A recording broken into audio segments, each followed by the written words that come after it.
মৰমৰ ছাত্ৰ ছাত্ৰীসকল, মই আজি তোমালোকৰ চতুৰ্থ শ্ৰেণীৰ পৰিৱেশ পাঠ্যপুথি আমাৰ চৌপাশৰ পৰিৱেশ এই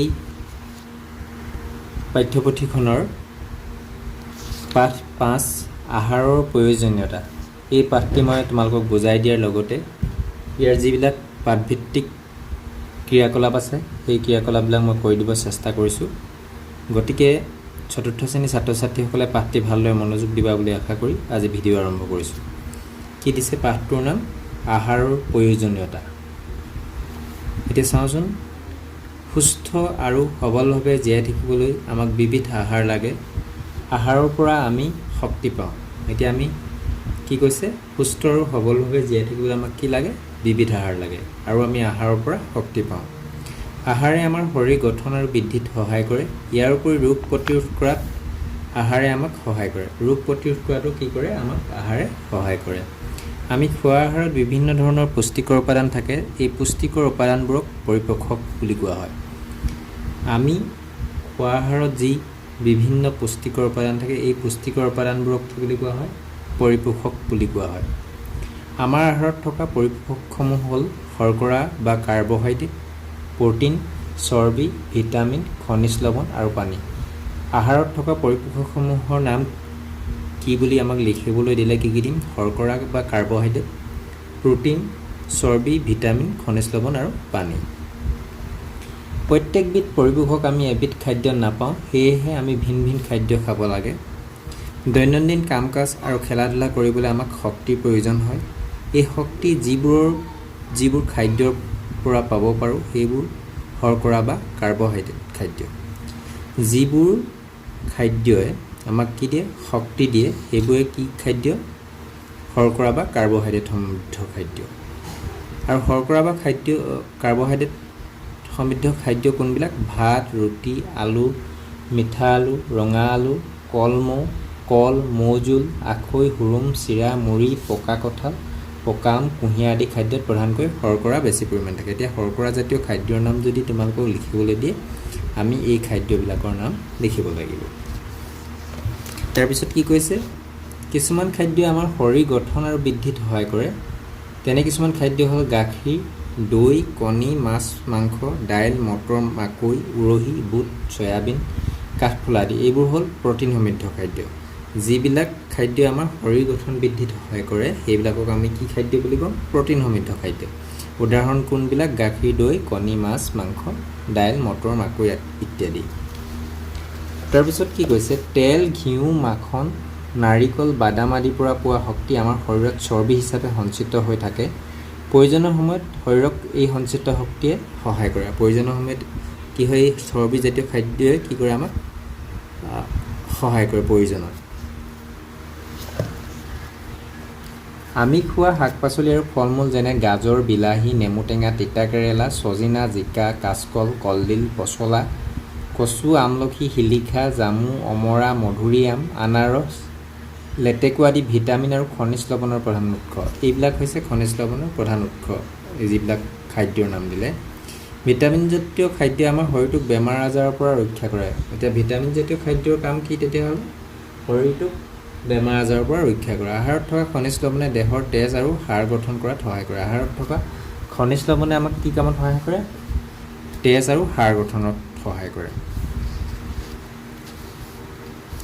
এতিয়া ক্ৰিয়াকলাপ 1টো কি দিছে? তলত দিয়া খাদ্যসমূহত কোনটো পৰিপোষক প্ৰধানকৈ থাকে তালিকাখনত লিখা। এতিয়া শৰ্কৰা কোনবিলাকত থাকিব? আমি তাত পাইছোঁৱেই।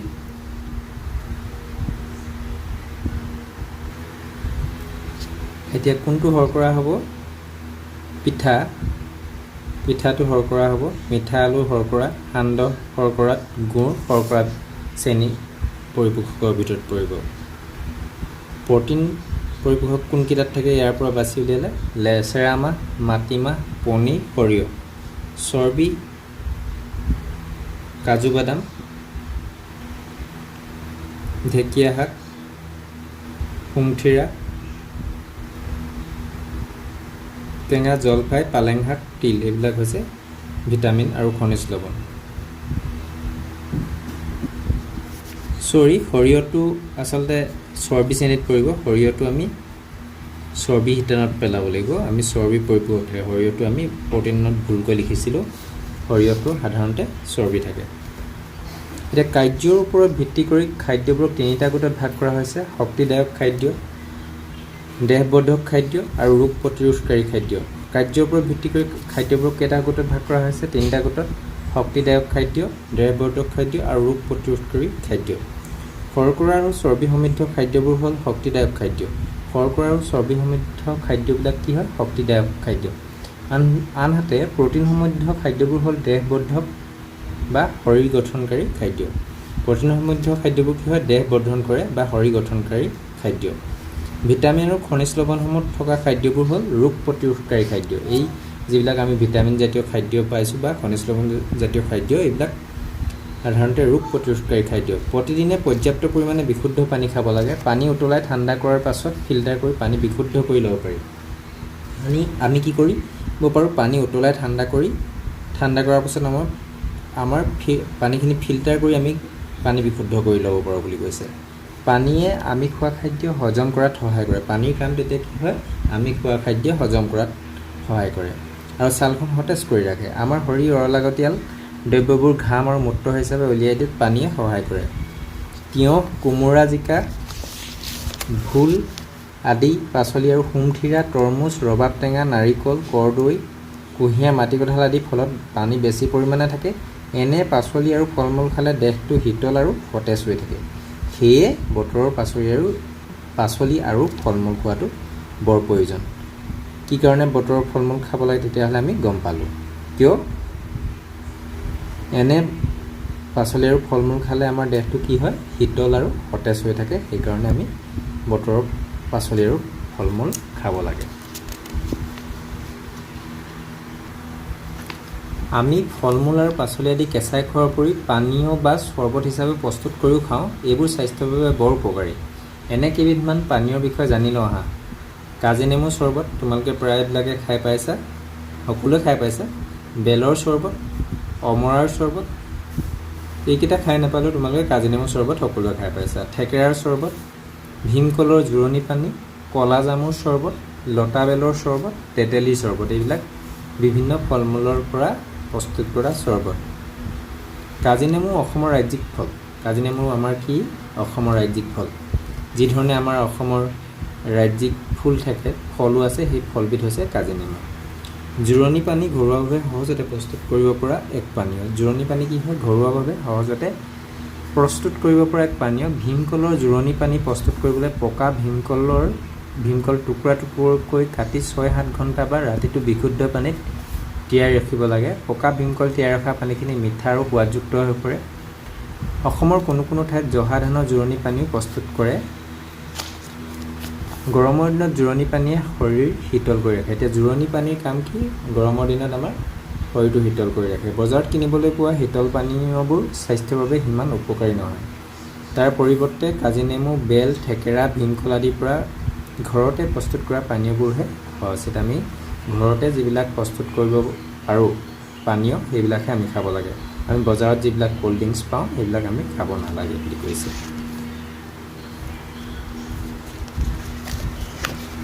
এতিয়া ক্ৰিয়াকলাপ 2টোত কি দিছে? তোমালোকৰ অঞ্চলত পোৱা ফল মূলৰ পৰা কি কি স্বাস্থ্যকৰ পানীয় প্ৰস্তুত কৰা? ডাঙৰক সুধি তলৰ তালিকাখন পূৰ কৰা। এতিয়া কাজি নেমু পানীয়বিধৰ নাম কি হয়? কাজি নেমু চৰ্বত, তেনেধৰণে লিখিবা। এইবোৰ তোমালোকে নিজে ঘৰত ডাঙৰক সুধি লিখিবলৈ যত্ন কৰিবা। তাৰপিছত কৈছে প্ৰতিদিনে আমাৰ খাদ্য তালিকাত সঠিক পৰিমাণৰ শৰ্কৰা, প্ৰটিন, চৰ্বি, ভিটামিন, খনিজ লৱণ আৰু পানী থকাটো প্ৰয়োজনীয়। আমাৰ শৰীৰৰ বাবে প্ৰয়োজনীয় এই আটাইকেইবিধ পৰিপোষক সঠিক পৰিমাণ থকা আহাৰেই সুষম আহাৰ। এতিয়া আমি সুষম আহাৰ কি বুজি পালোঁ? যে ভিটামিন, শৰ্কৰা, প্ৰটিন, চৰ্বি আৰু খনিজ লৱণ আৰু পানী, এই আটাইকেইবিধ পৰিপোষক থকা খাদ্যৰ সঠিক পৰিমাণে থকা খাদ্যই হৈছে বা আহাৰেই হৈছে সুষম আহাৰ। জানি লওঁ আহা। সুষম আহাৰে আমাক শক্তি দিয়ে, দেহ বৃদ্ধিত আৰু শৰীৰ নিৰোগী হৈ থকাত সহায় কৰে। সুষম আহাৰ নাখালে মানুহৰ শৰীৰত প্ৰয়োজনীয় পোষকৰ অভাৱ হয়। দীৰ্ঘদিনৰ বাবে এবিধ বা ততোধিক অভাৱ ঘটিলে আমাৰ শৰীৰত অভাৱজনিত ৰোগৰ সৃষ্টি হ'ব পাৰে।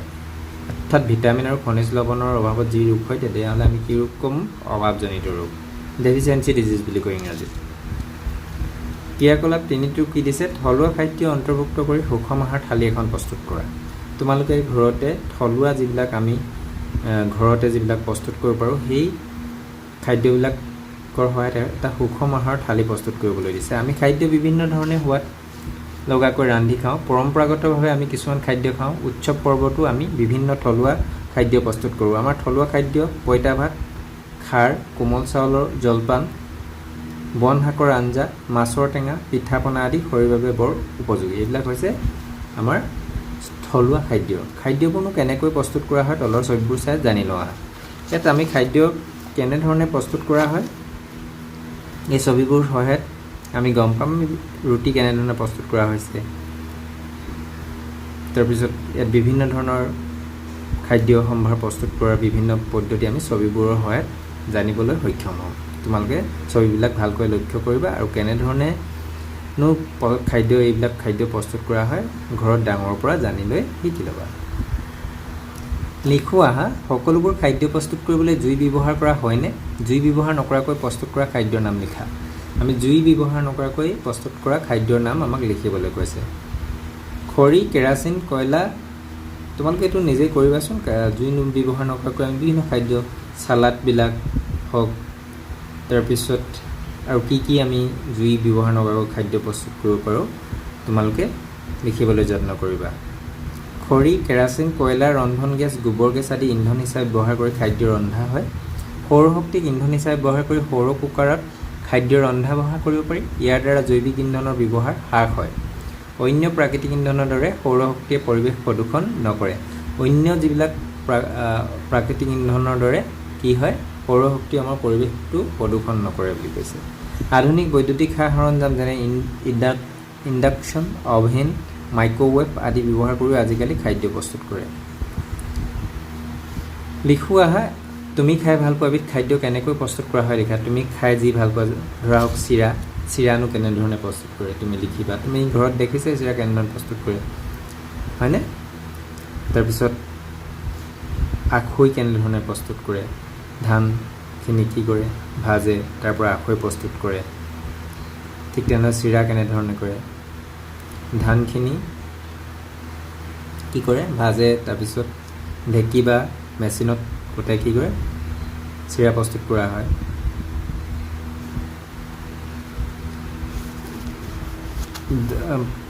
চিৰা প্ৰস্তুত কৰিবলৈ তোমালোকে ধানখিনি তিয়াইও থ'বলগীয়া হয়, মানে আখৈটো আমি ধান ভাজি কৰোঁ। চিৰাটো কেনেধৰণে প্ৰস্তুত কৰে তোমালোকে ঘৰত চাবা। সান্দহ কেনেধৰণে কৰে? প্ৰথমে সান্দহ প্ৰস্তুত কৰিবলৈ কি কৰিব লাগিব? প্ৰথমে চাউলখিনি ভাজিব লাগিব। ভাজি পিনি তাৰপিছত মেচিনত বা আমাৰ ঢেঁকীত কি হয়? ধানখিনি আমি গুড়ি কৰিব লাগিব। ধানখিনি নহয়, চাউলখিনি প্ৰথমতে ভজা হয়। ভাজি পিনি সেই চাউলখিনি ভজাৰ পিছত আমি ঢেঁকী বা চাউল পিঠা খুন্দা মেচিনত আমি কুটাব লাগিব, হয়নে? তাৰপিছত আমি সান্দহ প্ৰস্তুত কৰিব পাৰোঁ। ৰন্ধন কাৰ্যক বৃত্তি হিচাপে লৈ আৰ্থিকভাৱে স্বাৱলম্বী হ'ব পাৰি। এনে বৃত্তিধাৰী লোকসকলক চেফ বুলি কোৱা হয়। আমি আজিকালি এইটো এটা খুব লাভজনক বৃত্তি হয়। চেফ কৰি মানুহে আজিকালি নিজৰ জীৱন নিৰ্বাহ কৰিব পাৰে। এতিয়া পৰ্যবেক্ষণ কৰি লিখোৱা আহা, বজাৰৰ পৰা কিনি অনা 3বিধ খাদ্য সামগ্ৰী পেকেটত বা বটলত লিখি থোৱা কথাখিনি ভালদৰে নিৰীক্ষণ কৰি তলৰ তালিকাখন পূৰ কৰা। খাদ্য সামগ্ৰীৰ নাম, ধৰা হওক মই এটা খাদ্য সামগ্ৰী দেখিলোঁ, এইটো এটা কেক, আনমোল কোম্পানী এটা কেক। প্ৰস্তুত কৰা তাৰিখ, ইয়াত প্ৰস্তুত কৰা তাৰিখটো দিয়া থাকে আমাক। এতিয়া ইয়াত এক্সপায়াৰী থাকে। এতিয়া এইটো প্ৰস্তুত কৰা তাৰিখটো আমি 9/3/2026 আৰু তাৰপিছত ম্যাদ উকলি যোৱা, এইটো ম্যাদ উকলিব 8/7/26। 8 তাৰিখ 7 মাহ হ'লে কি হ'ব? মে', 5, জুন, জুলাই মাহত এইটো ম্যাদ উকলিব, হয়নে? এইটো তোমালোকে এনেধৰণৰ আৰু কিছুমান খাদ্য সামগ্ৰীৰ নাম ইয়াত লিখিবা। প্ৰস্তুত কৰা তাৰিখটো তেনেধৰণে মই এতিয়া দেখুৱালোঁ। এতিয়া মই বিস্কুট এটাই যদি এইটো বিস্কুটৰ পেকেট, ইয়াৰ ম্যাদ কিমান, ইয়াত আমি ম্যাদ কেতিয়া বনাইছিলে, ইয়াত এনেধৰণে পাম। কেতিয়ালৈকে ব্যৱহাৰ কৰিব পাৰি এইটো এনেধৰণে তোমালোকে লিখিবলৈ যত্ন কৰিবা।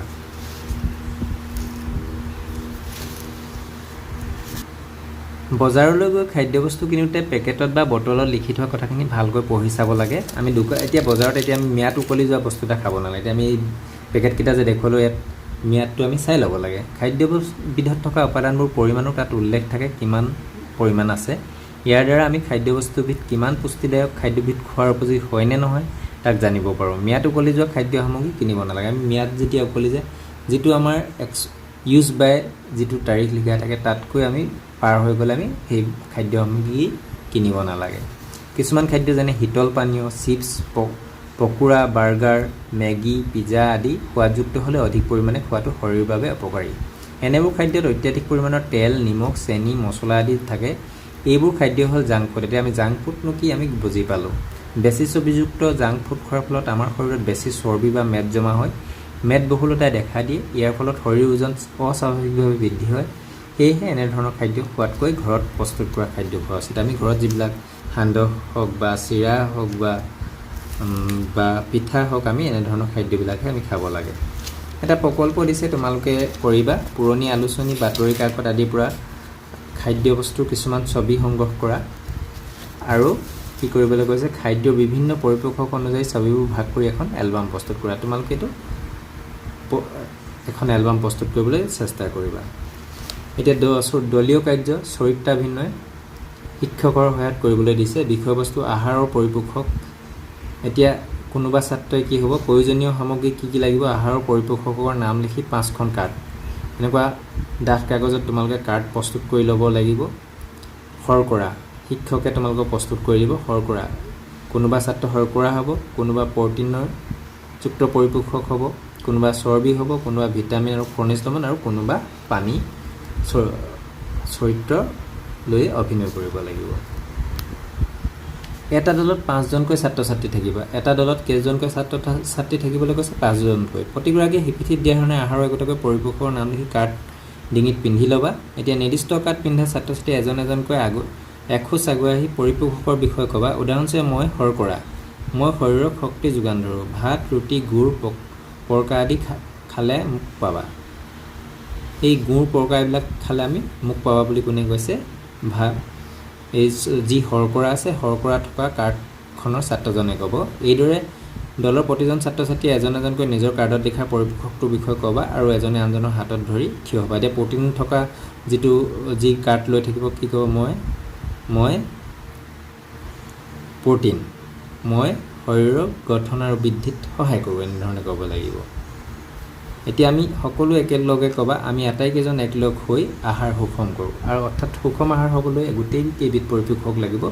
তেতিয়া সেইকাৰণে সকলোৱে লগ হৈ এই কথাটো ক'ব লাগিব। এতিয়া অনুশীলনীটোত কি দিছে চাওঁ। এক তলত দিয়া প্ৰশ্নসমূহৰ শুদ্ধ উত্তৰ অনুযায়ী কাষৰ গোল চিনটো পূৰ কৰা। ক, শৰীৰৰ ৰোগ প্ৰতিৰোধকাৰী পৰিপোষকবিধ কি? শৰীৰৰ ৰোগ প্ৰতিৰোধকাৰী পৰিপোষকবিধ কি আছিল? প্ৰথমটো প্ৰটিন দিছে, দ্বিতীয়টো চৰ্বি, তৃতীয়টো শৰ্কৰা, 4 ভিটামিন আৰু খনিজ লৱণ। এইটোৱে আমাক শৰীৰ ৰোগ প্ৰতিৰোধ কৰে। সেইকাৰণে 4টোত আমি কি কৰিব লাগিব? 4টোত আমি গোল কৰিব লাগিব। তলৰ কোনটো শৰ্কৰা সমৃদ্ধ খাদ্যৰ গোট? শৰ্কৰা সমৃদ্ধ খাদ্যৰ গোট আমি কোনটো পাইছোঁ? ভাত, ৰুটি, চিৰা, পিঠা, এইটো হ'ব। সেইকাৰণে আমি 2টোত আমি গোল কৰিব লাগিব। আমাৰ শৰীৰৰ বাবে প্ৰটিন কিয় প্ৰয়োজনীয়? প্ৰটিনে আমাক কি কৰে? শৰীৰ গঠন আৰু বৃদ্ধিত সহায় কৰে। এইটো 2 নম্বৰটো হয়। সেইটো কাৰণে আমি 2টোত আমি গোল কৰিব লাগিব। তাৰপিছত 2 ক অংশৰ লগত খ অংশ আস্থানি মিলোৱা। এতিয়া পানী আমি কি কামত কৰে? খাদ্য হজম কৰাত সহায় কৰে। এইটোত আমি মিলাম চৰ্বি, শৰীৰত তাপ আৰু শক্তি যোগান ধৰে। অত্যাধিক পৰিমাণৰ তেল, চেনি, মছলাযুক্ত খাদ্য শৰীৰৰ বাবে অপকাৰী। শাক পাচলি, ফল মূলে আমাক শৰীৰ ভিটামিন আৰু খনিজ লৱণ যোগান ধৰে। 3 নম্বৰ খালী ঠাই পূৰ কৰা। সুষম কটো কি হ'ব? সুষম আহাৰত প্ৰয়োজনীয় পৰিমাণৰ সকলোবোৰ পৰিপোষক থাকে। ইয়াত পৰিপোষক লিখে। খটো প্ৰতিদিনে পৰ্যাপ্ত পৰিমাণৰ কি হ'ব? খালী ঠাইত বিশুদ্ধ পানী খাব লাগে। গ শৰীৰ বৃদ্ধি আৰু ৰোগ প্ৰতিৰোধ খালী ঠাইত কি হ'ব বৃদ্ধি আৰু প্ৰতিৰোধ হ'ব ৰোগ প্ৰতিৰোধ কৰাত সহায় কৰে শৰীৰ ৰোগ বৃদ্ধি আৰু ৰোগ প্ৰতিৰোধ কৰাত আহাৰে সহায় কৰে ঘৰটো কি হ'ব বজাৰত কিনিবলৈ পোৱা অত্যাধিক তেল নিমখ মছলা ইত্যাদি ব্যৱহাৰ কৰি প্ৰস্তুত কৰা খাদ্যবোৰ হ'ল কি আছিল আমি পঢ়ি পাইছিলোঁ জাংক ফুড হ'ব 4 উত্তৰ লিখা মই কটো কি দিছে কাৰ্যভিত্তিত ভাগ কৰা খাদ্য গোটকেইটাৰ নাম লিখা এইকেইটা মই উত্তৰকেইটা লিখি ৰাখিছোঁ চোৱাচোন কেনেধৰণে হ'ব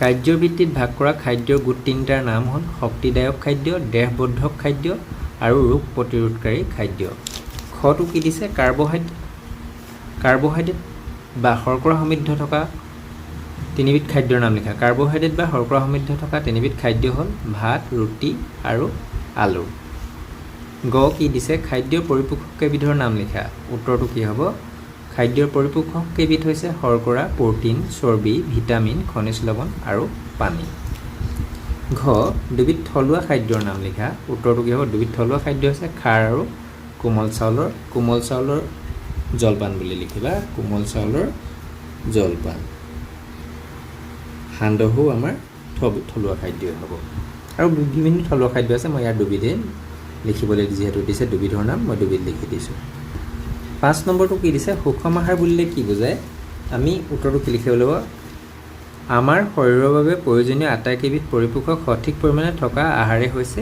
সুষম আহাৰ আমাৰ শৰীৰৰ বাবে প্ৰয়োজনীয় আটাইকেইবিধ পৰিপোষক সঠিক পৰিমাণে থকা আহাৰেই হৈছে সুষম আহাৰ 6 নম্বৰ প্ৰশ্নটো কি দিছে ম্যাদ উকলি যোৱা খাদ্য কিয় খাব নালাগে উত্তৰটো কি হ'ব ম্যাদ উকলি যোৱা খাদ্যই স্বাস্থ্যৰ ক্ষতি কৰিব পাৰে আৰু কেতিয়াবা গুৰুতৰ অসুস্থতাও হ'ব পাৰে সেয়ে নিজৰ স্বাস্থ্য সুৰক্ষিত ৰাখিবলৈ ম্যাদ উকলি যোৱা খাদ্য কেতিয়াও খাব নালাগে এতিয়া আহিছোঁ 7 নম্বৰ ক্ৰিয়াকলাপলৈ ইয়াত কি দিছে 7 নম্বৰ প্ৰশ্নটো শব্দ জালিকাখনত থকা ফল মূল আৰু শাক পাচলিৰ নামবোৰ বাছি উলিয়াই বহীত লিখা তোমালোকে বহীত লিখিবা মই তোমালোকক ইয়াত বাছি উলিয়াই দিছোঁ আমি ফল মূল কমলাটো এটা পাইছোঁ এইটো কমলাটো তোমালোকে বহীত লিখিবা তাৰপিছত ফল মূল হৈছে ডালিমটো এটা ফল মূল হয় তাৰপিছত তেতেলী এইটো এটা ফল মূল তাৰপিছত আমি পাওঁ এইটো কলডিলটো এটা পাচলি হ'ব তাৰপিছত আমি কি পাম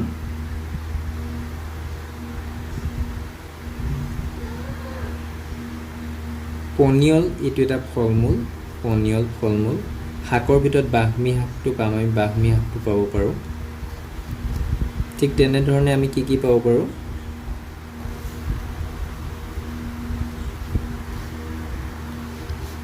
আমি পাব পাৰোঁ লাওটো শাক পাচলি হ'ব খুতৰা শাকৰ ভিতৰত পৰিব আমি এনেধৰণে আৰু লিখিব পাৰোঁ তোমালোকে নিজে আৰু ইয়াত পাবা লিখিবলৈ নিজে উলিয়াবলৈ যত্ন কৰিবা এইবিলাক আৰু মই এতিয়া যিবিলাক এনেধৰণে ঘেৰ দিলোঁ এইবিলাক বহীত লিখিবা আজি পাঠ ইমানতে সামৰিছোঁ পুনৰ অন্য এটা পাঠৰ সৈতে লগ হ'ম ধন্যবাদ